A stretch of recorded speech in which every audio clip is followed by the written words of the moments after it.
ሰላም በዚህ ቪዲዮ አይተም ታብን ተጠቅመው ወደ ሌላ ቦታ ሲጓዙ እግረ መንገዶን ገንዘብ ወይም ገቢ ማግኘት እንዴት እንደሚችሉ ነው የምናሳያችሁ።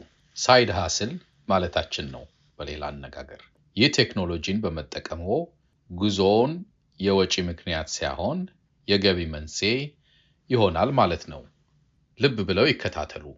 እዚህ ላይ ትኩረታችን የተጓዥ ወይም የአድራሽ አካውንትን እንዴት እንደሚፈጥሩ፣ ለማድረስ ዕቃዎችን እንዴት እንደሚፈልጉ፣ መስፈርቱን ለማሟላት የጉዞ ማስረጃዎችን እንዴት በሲስተሙ ማስገባት እንደሚችሉ፣ ዕቃውን በመዳረሻዎት ሲያስረክቡ ማረጋገጫ እንዴት እንደሚጭኑ እና እንዴት ክፍያውን ለመቀበል እንደሚመርጡ እናሳያለን።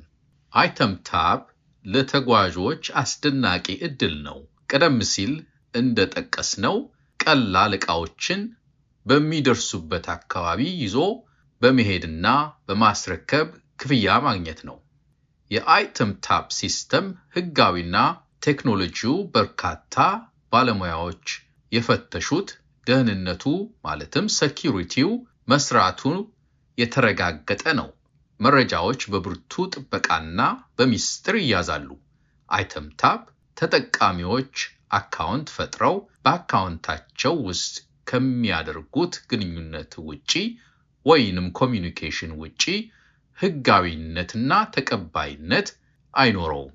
ማለትም ላኪና አድራሽ በአይተም ታብ ፕላትፎርም ብቻ ይገናኛሉ ማለት ነው። አሁን የተጓዥ አካውንቶን እንዴት እንደሚከፍቱ እንመለከታለን። ይከታተሉን።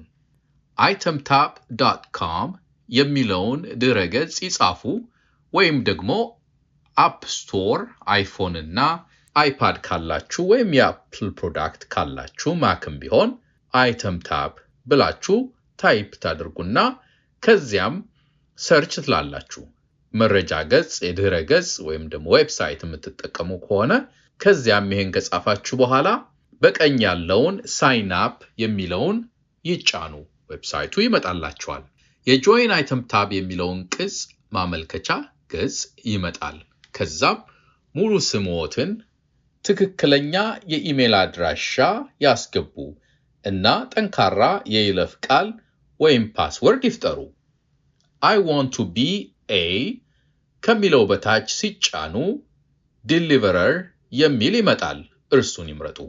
ከዛም ቴክኖሎጂውን በአግባቡ ለመጠቀም ተስማምቻለሁ ለማለት ሳጥኗን ላይ ወይም ቼክ ቦክሱን ምልክት ያድርጉ።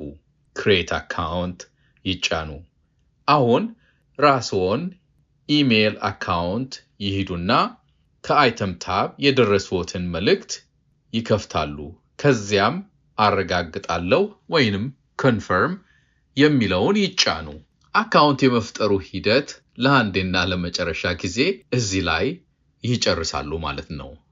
ከዚህ በኋላ ወደ አይተም ታብ ትራቨለር ኮሚዩኒቲ እንኳን ደህና መጡ የሚለውን ይታያቸዋል ማለት ነው።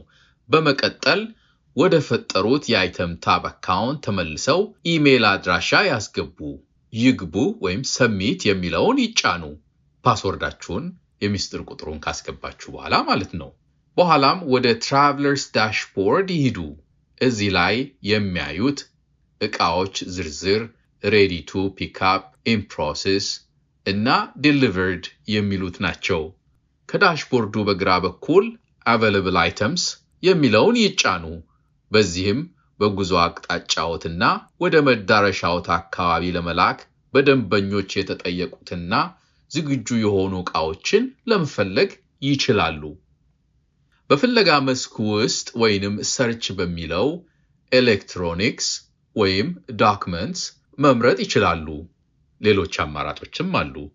በአይተምስ ፔጅ ወይም አይተምስ ፐር ፔጅ ውስጥ የሚታየው ዕቃ ቁጥር ዝርዝር ለመጨመር እና አማራጮችን ለማስፋት ራዲየሱን ወይም ሁዱዱን ወይም ደግሞ የአካባቢውን ድንበር ወደ 10,000 ከፍ ያድርጉት።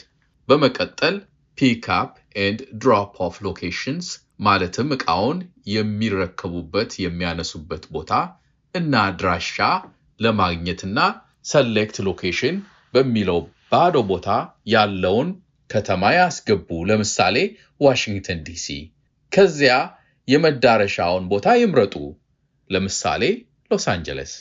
ቀደም ሲል እንደተጠቀሰው እንዲሁ የፍለጋውን ክልል ለማሳደግና አማራጮችን ለማስፋት ራዲየሱን ወይም ሁዱዱን ወይም የአካባቢውን ድንበር ወደ 10,000 ከፍ ያድርጉ። ከዚያም ለመጓጓዣ ዝግጁ ከሆኑ ዕቃዎች ዝርዝር ይታያል። ለምሳሌ ከዋሽንግተን ወደ ሎስ አንጀለስ የሚጓዝ አንድ አይፓድ ዕቃ ሊታይ ይችላል። ዝርዝሩ ላይ የዕቃውን ክብደት፣ የማድረሻ ጊዜና የክፍያ ዝርዝሮችን ይመለከታሉ።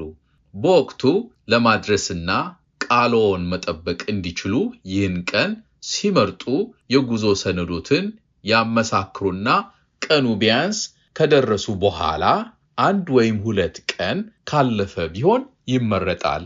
ምክንያቱም በቂ ጊዜ ይኖሮታል ዕቃውን ለማድረስ። ከዚህ በኋላ ጉዞ ሰነዶችን እና መረጃዎችን ያስገቡ።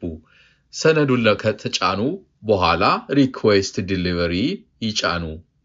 በጥንቃቄ የተጓዥ ውሎችን ያንብቡ። ከዚያ አክሴፕት ይበሉ። ከዚያ የማረጋገጫ መልእክት ከዚሁ ውስጥ ይመጣል እና ከአካባቢው ስምምነት ካገኙ በኋላ ወይም ከላኪው ስምምነት ካገኙ በኋላ ይህ በማይ ዲሊቨሪስ ውስጥ ይገባል ወይም ይታያል። እዚህ ውስጥ ደጋግሞ ማየት ይቻላል። በመጨረሻ እንዴት መከፈል እንደሚፈልጉ መግለጾትን አይዘንጉ። እርስዎ በፍጥነት ዕቃውን አድርሰው በፍጥነት ክፍያ ማግኘት ይገባዎታልና። ዕቃውን ለማድረሶት ግን አንዱ ማረጋገጫ ተቀባይ ሲቀበል የሚያሳይ ፎቶ መጫኖትን ነው። በስልኮት መስራት ይችላሉ። ይሄንን የተቀባይን ማንነት መታወቂያ ማመሳከርን ደግሞ አይዘንጉ። ማንኛውም ጥያቄና ለመጠየቅ የሚፈልጉት ነገር ካለ ወይም ደግሞ ወኪል ለመሆን የሚፈልጉት ነገር ካለ support@itemtab.com ወይም ደግሞ በዌብሳይቱ በሚሄደው ኮንታክት አስ በሚለው ፎርሙን በመሙላት መጠየቅ ይችላሉ። እናመሰግናለን። አይተምታብ በዓለም ዙሪያ ዕቃ ለመላክ የሚፈልጉ ሰዎችንና ወደዛ አቅጣጫ እየሄዱ ያሉ ተጓዦችን የሚያገናኝ ቴክኖሎጂ ነው።